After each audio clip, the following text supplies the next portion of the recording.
Hello guys! What's up? Dumating na po yung order nating Rocket SIM galing sa Smart Communication. So yung nag-deliver sa atin ay W Express. So in-order natin to through online sa kanilang website store. Pampalit natin sa ating laging red tide na Corpo SIM. So mag-ingat po ngayon sa mga bumibili ng Corpo SIM. Marami pong scammers dito. Okay, buksan natin yung order nating Rocket SIM. Ayan, so makikita natin compatible itong ating Rocket SIM sa 5G. Meron itong 499 for 30 days introductory price, unli data. So hindi pa natin ito nasubukan. Kailangan daw nito mag-install ka ng Giga app sa inyong App Store. Okay, so hindi man natin kailangan muna. Ang kailangan ko lang makita ay kung paano natin to matest. Kung mabilis nga ba itong Rocket SIM sa area ko. So ang area ko ay Katarman, Northern Samar. So pang tapat siguro ito. Siguro pang tapat ng Globe o sa Globe na Gomo SIM na meron ding unli data. At sa D2 telecommunication, but for your information, wala pa namang D2 tower sa area ko. So hopefully meron namang ginagawang tower, then susubukan din natin yung mag-speed test pagdating ng panahon. So ngayon, susubukan natin itong Rocket SIM sa ating mobile phone. Gaano ba ito kalakas sa area ko? Okay, tanggalin na natin. Since micro SIM yung kailangan natin gamitin, kakabit natin sa ating mobile phone. So, itong Rocket SIM, kung meron kayong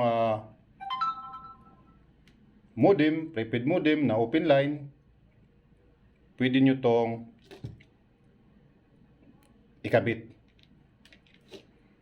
So, mas maganda tong gamitin mobile kasi hindi ka nabibili ng prepaid load na may merong expiration. Ito, hindi ko alam kung meron itong expiration, pero susubukan pa rin natin. So, set natin yung ating number natin. 994. So, set natin sa SIM 2, yung ating mobile data. Ayan. So, maraming lumalabas. Meron kayang speed test dito? Wala. So, mag-speed test tayo. Speedtest.net.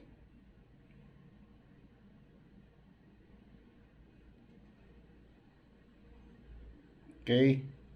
So, connected tayo dito. Makikita natin 4G yung ating connection.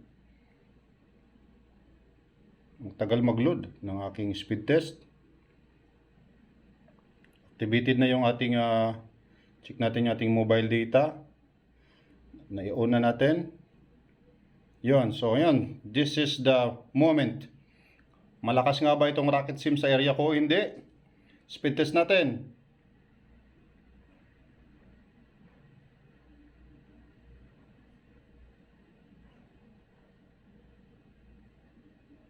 Ang tagal. Hindi nag-load.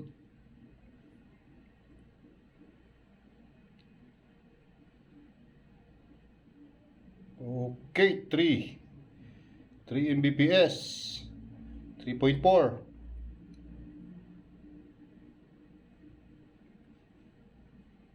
1. Medyo mahina. Yung oras ngayon medyo hindi naman masyadong peak hours. Download speed 1.31 Mbps lang. So test ulit natin. So case to case basis pa rin, no? Kung depende sa area yung speed test natin, kung medyo malakas ang smart sa area nyo, so malakas din yung makukuha nyong speed sa inyong speed test. Okay, 4 Mbps.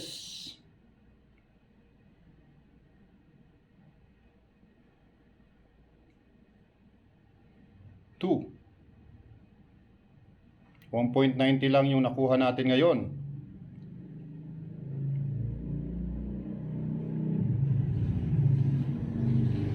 Lumalabo yung camera natin dahil sa auto zoom.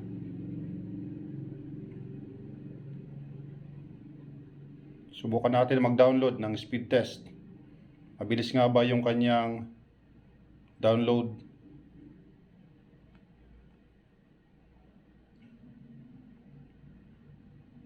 Medyo okay lang naman yung kanyang download. Yung da-download natin is 23 MB. Maliit lang. Subukan nating mag-download, then install natin kung mas maganda yung magiging result ng ating speed test kaysa doon sa ating online website. Check natin. Mabilis lang, 20% na agad. So dito sa ating unli data, meron itong nakalagay na no speed limit, sabi nila nationwide. So all around the Philippines na no speed limit lang. But mas advantage ito kung meron kayong 5G capable na tower sa area mo.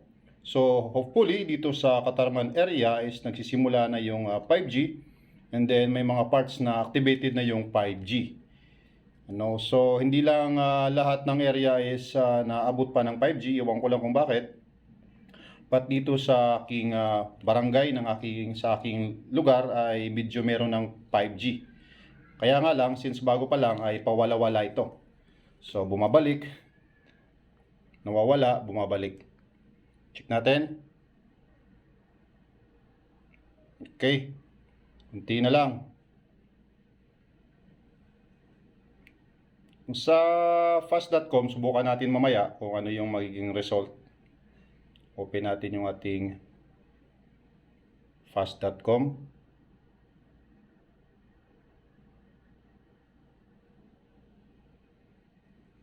Type natin fast.com.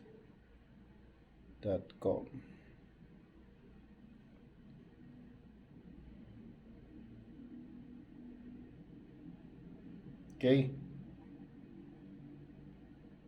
Tagal mag-load kasi nada-download tayo dito. Antayin lang muna natin matapos upang makita talaga natin yung actual na speed test gamit ang mobile app na speed test by Ookla. Okay, 71% na tayo. Sana maging maganda yung result ng ating pagbili ng ating Rocket SIM. Bagong-bagong product ng Smart Telecommunication. Pangpalit natin dito sa ating Corpo SIM na rental. Napakaraming na loko o na scam ng mga SIM na to. Although magagamit mo sa unang pagbili mo nito, then after 2 months magre-rentide na yan. Swerte ka na kung abutin ka pa ng 2 months. So gumawa ng paraan tayo. Sinubukan natin gumamit tayo noon ng Gumo SIM. Then okay naman yung Gumo SIM. Then ito bagong-bago lang ito na release ng Smart. Last month lang siguro ito. Hindi ko lang ma-recall. But hopefully nag-order tayo online. Umabot ito ng almost a week or more. 10 days yata ito before ma-send sa atin bago natin natanggap yung ating tapos na ba? Ano ba yung napindot ko?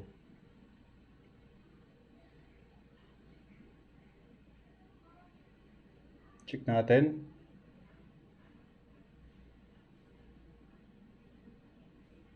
Medyo mabagal yung kanyang browsing.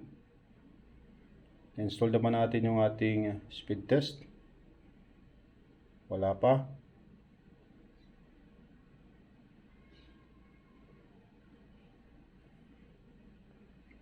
Okay, nawala. Saan napunta yun?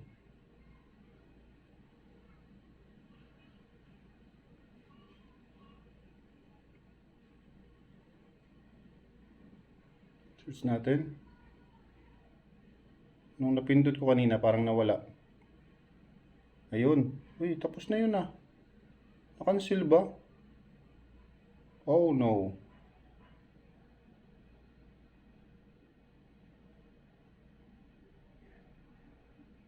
Ang tagal. Ayun, mag-install ulit tayo. Okay, sorry guys.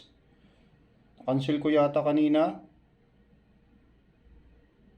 Tingnan natin yung ating fast.com. 704 kbps lang dahil nag-download tayo kanina ng fast speed test app. So ngayon mag-uulit na naman tayo 13 Mbps.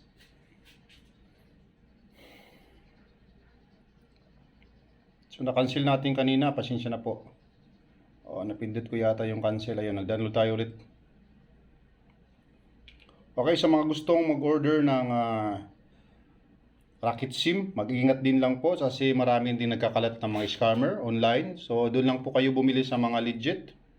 Then magpa-legit test na rin kayo o legit check para sa mga legit na supplier. Mag-ingat po. So mas safe pa rin kung bibili kayo sa kanilang online store sapagkat yung price nito is yung saktong 499. So pagdating sa iyo, 499 lang tayo yung babayaran mo. Kasama na yung shipping fee. Hindi na kayo babayad ng malaki. So mag-ingat pa rin. So nasa inyo na yung rest kung bibili kayo sa mga third party seller. Kung gusto nyo bumili, mag-ingat. Nagkakalat ngayon yung mga scammer dahil pandemic. Isa na rin ako doon sa mga nabiktima ng mga scammer na yan. Okay, nasa 73% na tayo. Hopefully okay naman yung downloading niya sa ating Play Store. Madali kang makapag-download ng mga apps na gusto mo. Then mamaya, check na rin natin yung Giga app. Check ko nga kung mayroon ng Giga app dito. Hindi ko alam kasi smartphone ito ng meron ng Giga Life. Check natin yung Giga Life app. Okay, please log in. Accept.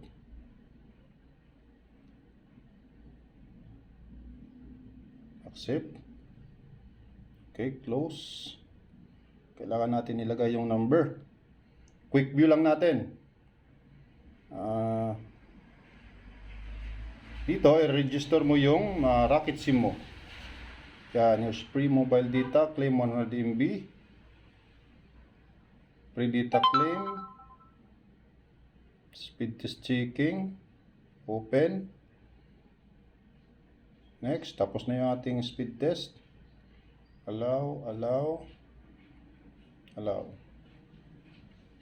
Done. Okay, so subukan natin dito sa ating mobile app kung malupit ba itong si Rocket SIM ng Smart Telecommunication. Ayun. 2, 1. Hindi masyadong malakas. Ayan, humina. 1 Mbps lang yung nakuha natin sa ating mobile app. Almost the same pa rin doon sa ating online. Okay. So pwede na rin ito. Pwede ka na makapaglaro ng email dito. May kunting lag lang. But playable na rin. So check natin sa ating Giga app. Meron dito 418749994. So ngayon wala tayong load. Gusto mo mag-register ng unli, meron ditong unli data. As you can see, unli data. So kailangan nating bigay sa atin is 100 MB lang. Akala ko meron itong free na load na for 1 month. So kailangan pa din natin itong i-register gamit ang ating Giga Life app. So check natin. Bakit hindi ko mapindot? Kailangan siguro itong mag-register. Mag-add load tayo. Kung gusto mo mag-load, dito ka mag-add ng pang-load mo. Meron din silang online payment. Dito ka mag-proceed. So, yun lang po. Sa mga gustong mag-avail ng Smart, wala itong free na unli data. Meron siyang 100 MB na free data from Gigalife lang siya. So, yung load natin is 00. Hindi ko alam kung meron na itong data. So, check nyo na lang. Then, hindi ko nabasa kung meron itong free. Wala ditong nakalagay na free sa ating SIM. Wala siya. So, kailangan natin mag-load upang magkaroon tayo ng internet access sa ating mobile phone. So, yun lang po. Napakaganda pong pangpalit ng Corpo SIM na na-rent natin through online. Mag-igat po dito. So, dito na lang po. Almost the same lang yung kanilang The same lang yung kanilang cover. SIM bid nila, the same. But ito po yung Corpo SIM. Deads na po ito. Nag-red tide na po ito. Wala mapapansin natin yung Corpo SIM. Wala ito ditong nakalagay na number. IMEI number. Ewan ko ano to. Then meron ditong number yung ating Rocket SIM. So mag-ingat po. So ngayon po, maraming salamat sa mga nanood. Sa mga hindi pa po nakapag-subscribe, mag-subscribe na po kayo. And then hit the bell button para sa susunod pa nating mga video. Maraming salamat po. Godspeed.